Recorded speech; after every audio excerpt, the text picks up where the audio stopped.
Good afternoon to all of you. I am Wasim Khan. Today we discuss on methods for handling deadlock, जिसमें हम deadlock detection और recovery के बारे में discuss करेंगे। Deadlock detection में क्या होता है?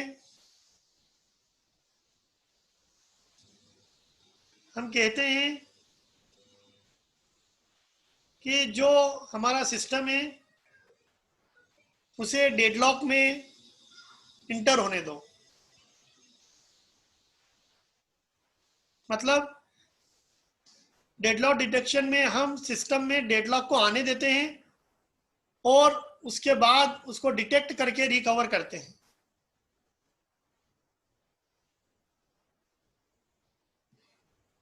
तो सबसे पहले हम डेडलॉक डिटेक्शन पढ़ेंगे। डेडलॉक डिटेक्शन में सबसे पहले हम ये देखेंगे single instance of each resource type, जिसमें हम ये देखेंगे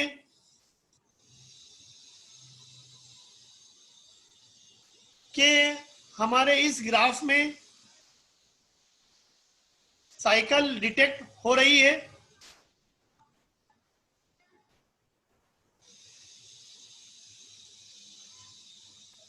तो हम यहां पर साइकिल को सर्च करेंगे ग्राफ में। अगर साइकिल एग्जिस्ट है तो डेडलॉक होगा।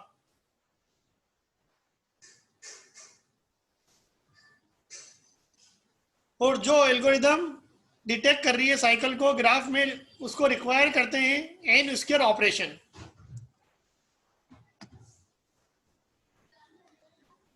सेकंड जो है डेडलॉक डिटेक्शन में, जो रिसोर्स है और of multiple instance type,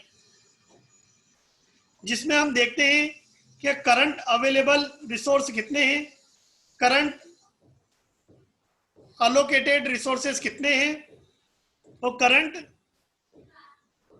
request या नीड कितनी है रिसोर्सेज की। और सबसे आखिरी में हम देखेंगे we found that we can not fulfil the request. इसका मतलब ये है कि डेडलॉक डिटेक्ट हुआ है। अगर रिक्वेस्ट फुलफिल नहीं हो रही है तो डेडलॉक डिटेक्ट हो गया है। ये एल्गोरिदम है जिसको मैं एग्जांपल के थ्रू ही समझाने की कोशिश करता हूं।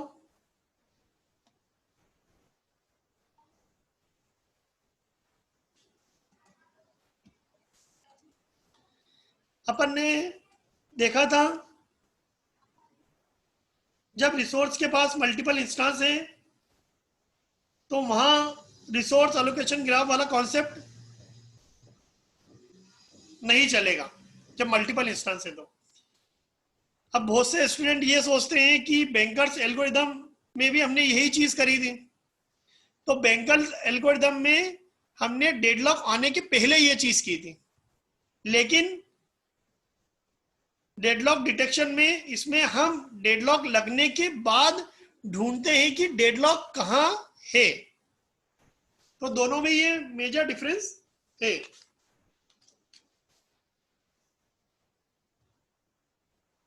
तो डेडलॉक को डिटेक्ट करने के बाद कि हमने सिंगल इंस्टेंस में देख लिया कि साइकिल है तो डेडलॉक है, मल्टीपल इंस्टेंस है रिसोर्स में, तो हमने देखा कि अगर लास्ट में हमने देखा है कि हम किसी प्रोसेस की जो रिक्वेस्ट है फुलफिल नहीं करते हैं तो डेडलॉक होता है मल्टीपल इंस्टेंस के केस में।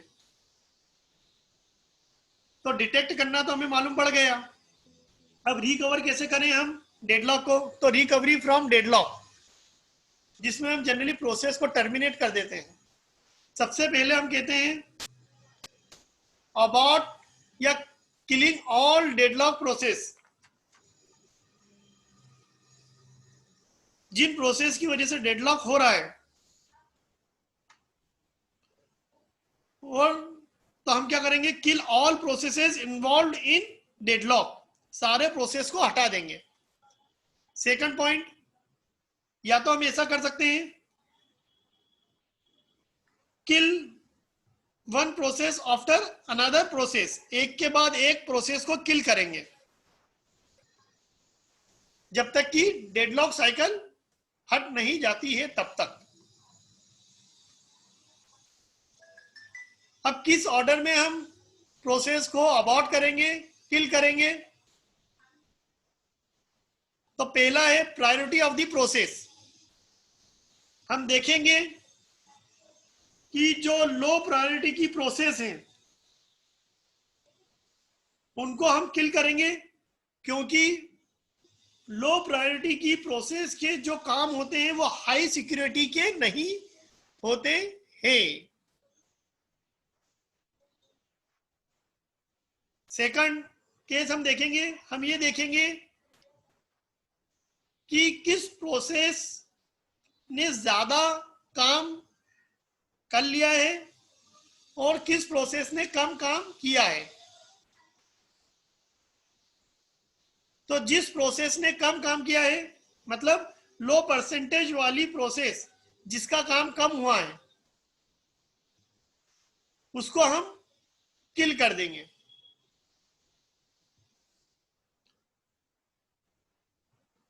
तीसरा केस हम देखेंगे, जो प्रोसेस सबसे ज्यादा रिसोर्स को होल्ड करके बैठा है उसे किल कर दो कि रिसोर्स डिस्ट्रीब्यूट हो जाए, उसका ये बेनिफिट होगा। जो कोर प्रोसेसर डिमांड कर रहे हैं, तो जो प्रोसेस ज्यादा रिसोर्सेस को होल्ड करके बैठी है उसको हम किल कर देंगे तो डेडलॉक हट जाएगा। चौथा केस है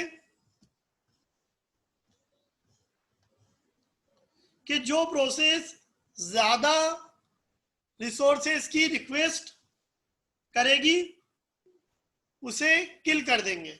जैसा कि यहां दिख रहा है, P2 20 रिसोर्स की रिक्वेस्ट कर रही है और P1 10 रिसोर्सेस की रिक्वेस्ट कर रही है। तो P2 जो प्रोसेस है, P2 जो प्रोसेस है उसे हम किल कर देंगे।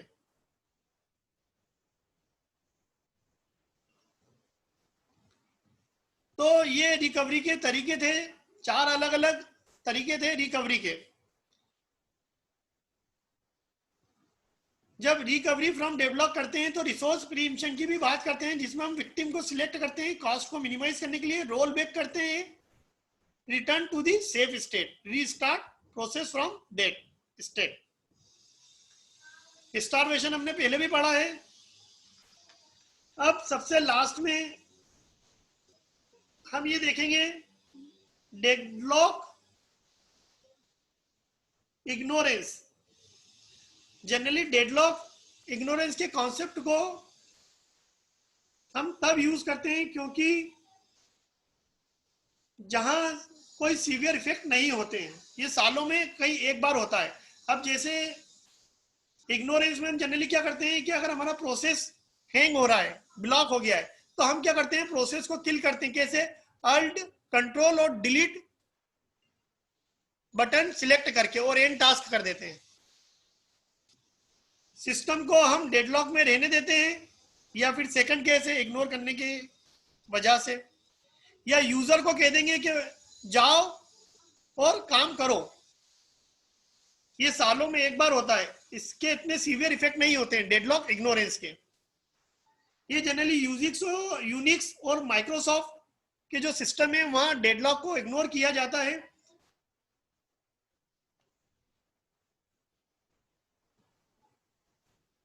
क्योंकि जो डेडलॉक डिटेक्शन है, अवॉइडेंस है और प्रिवेंशन, इनकी जो कोडिंग होती है बहुत हार्ड होती है। इसलिए कई बार जहां सीवियर इफेक्ट नहीं होते हैं तो हम डेडलॉक इग्नोरेंस का कॉन्सेप्ट यूज करते हैं।